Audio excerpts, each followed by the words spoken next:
Helen, welcome back to New York. How are you feeling this time? I feel so much happy first to be here for the second time. So I'm excited to come and see what I can do apart from last year. So last year the issue was fueling.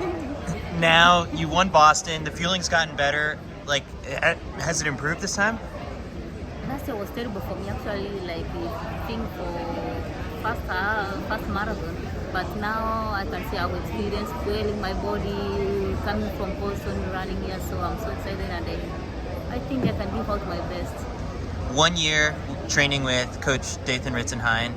Has everything been clicking well in training? Everything going on so well because like it's more than 1 year actually I can say. So the training going on so well, I'm adapting well, I'm feeling well, I'm practicing so well. So I can say everything's under 100% so well now. He told Let'sRun.com about this long run you did on Magnolia Road. I think it was 25 miles or 21 miles at like 5:25 pace or something like that. It was something crazy. I did that 5K. It's a tough, it's up and down. So we say like, can I go there so that you get used to hills and the half downhill? So and the altitude was so high. So it was my first experience, but it was terrible for me. But after a few days going there, so I got so excited to go there to do there. So I'm perfect to say like going there, it helped me a lot to come here in New York. Did you see Magnolia Road before you did it, or was it a surprise when you were running it? It was a surprise for me because we went there very early in the morning, it was dark, and when we started our runs, it was also dark. So when I was like 10 miles, so it was I'm seeing like, I'm doing this. So it was terrible, it was tough. Like when you are going, it's good, but when you're coming up, it was terrible for me. But I say like, nothing comes easy, I have to do it a tough way. What do you think of the other women who you're competing against here? Like, it's never easy in New York. This is the toughest field I can say, but everyone is training to come with a race, and at the end of the day, I'm gonna give out my best, everyone's give out my best. So for me, I think I've come here to run a good race, and sometimes for a win. Have you seen any of the billboards with your face around the city since you've been here? Sorry? Have you seen any of the billboards and advertisements with your face around the city since you've been here? Not yet because I arrived yesterday evening, so I'm gonna walk around and see. Okay. Yeah. What is it like seeing that? I mean, it's got to be kind of surreal, right?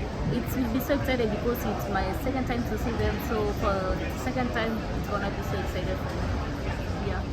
And it sounds like last year with New York, obviously with the weather, you got a very hot day, and that sort of compounded things. But what sort of lessons did you take from that race last year, and what are you going to do differently this year? Last year was terrible for me. It was my debut. Yeah. In a debut, anything can happen. Sometimes you used to run the experience. So for me, what I ran from here last year is to be patient, to wait for the right time to happen, and to take a lot of drinks to train your body and to see where you are on. Because last year, I was thinking like a marathon is something like track. I was coming from track to road.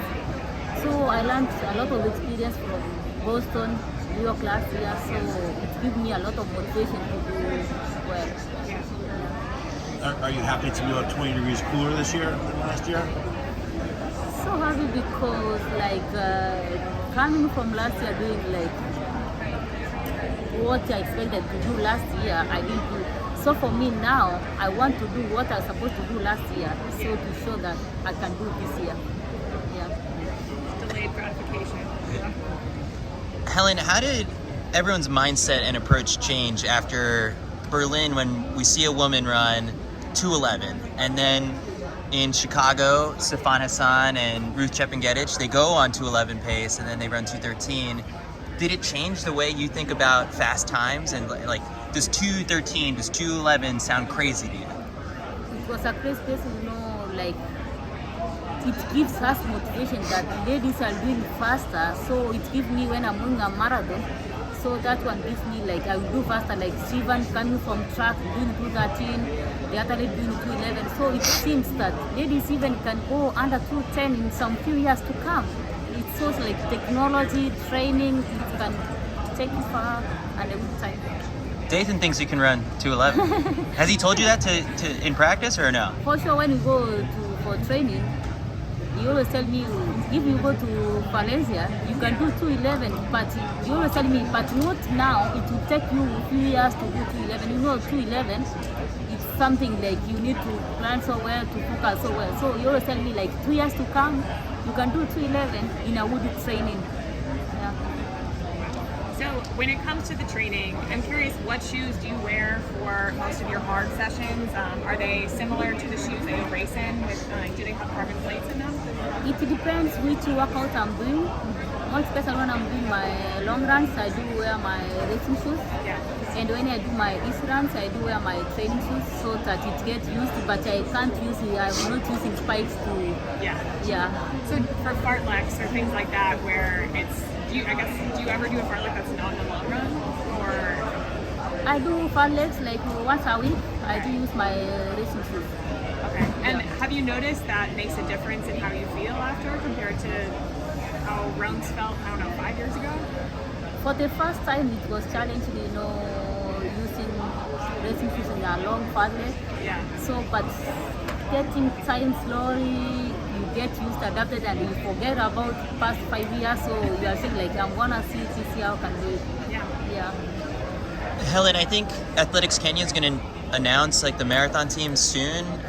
And I think they're going to look at the results from this year. Are you interested in running the marathon at the Olympics next year? For sure, if I can get time and I can get being selected, in Kenya, it's terrible to name 13 because so many ladies have run fast. But for me, what I'm saying, it depends how we can do it here. So because I'm saying they're gonna name it the end of the year, this year. So they're waiting for the people for New York City to run so that they can decide well. So for me, I do hope I will get a chance. What has Athletics Kenya told you about the selection process? Will they be looking at Hilliard courses and results from those times compared to a Valencia based on what the Paris course is? They say they're gonna name according to world ranking, of which in world ranking, for us within Boston and New York, we can't get faster time. But I do hope they're gonna consider Boston and New York because in Paris it will be a different. There's no pacemakers. It will be a tough course. So I do hope they're gonna consider the people doing in New York. Yeah. And if not, you'll consider the track, or you don't know yet. If you don't get selected for the marathon, would you think for the track? No, I'm not going back to track. Oh, come on. For me.